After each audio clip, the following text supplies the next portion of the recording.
नमस्कार, मैं खुशी और आप देख रहे हैं हिंद सागर। आइए नजर डालते हैं आज की बड़ी खबर पर। बीते कुछ वर्षों में डिजिटल ट्रांजैक्शन तेजी से बढ़े हैं। इसके साथ ही ऑनलाइन फ्रॉड के मामलों में भी तेजी से इजाफा हुआ है। अब reserve bank of India (RBI) ने नियमों को ज्यादा आसान और सुरक्षित बनाने के लिए 7 नए मास्टर डायरेक्शन जारी किए हैं।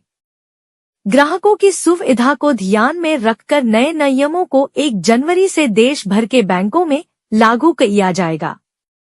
इन डायरेक्शन को सरकार द्वारा उस मुहिम के तहत जारी किया गया है इसका मकसद ग्राहकों को सुरक्षा देना और नियमों को आसान बनाना है। इसका फायदा ग्राहकों के साथ बैंकों और NBFC को भी मिलेगा। इन संस्थाओं पर फालतू कागजी कार्रवाई का दबाव कम हो जाएगा, साथ ही काम करने में आसानी होगी। रिजर्व बैंक की तरफ से 244 मास्टर डायरेक्शन को जारी किया गया है। पहले डिजिटल बैंकिंग से जुड़े नियम अलग अलग सर्कुलर में थे। अब RBI ने सबको एक जगह कर 7 नए मास्टर डायरेक्शन खासकर डिजिटल बैंकिंग के लिए जारी किए हैं।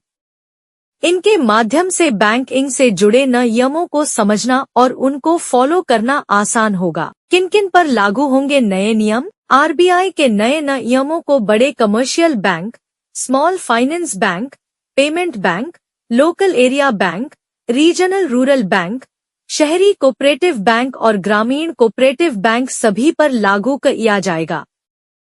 कुल मिलाकर हर बैंक पर इन नियमों को लागू किया जाएगा। इन नियमों को 1 जनवरी 2026 से लागू किया जाना है।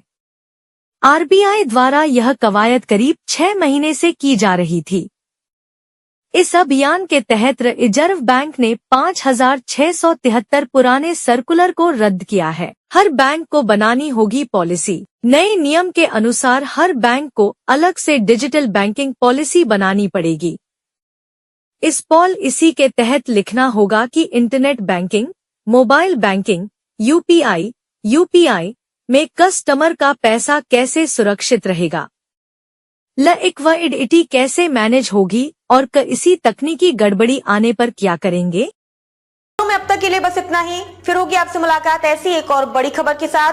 तब तक के लिए नमस्कार और देखते रहिए हिंद सागर।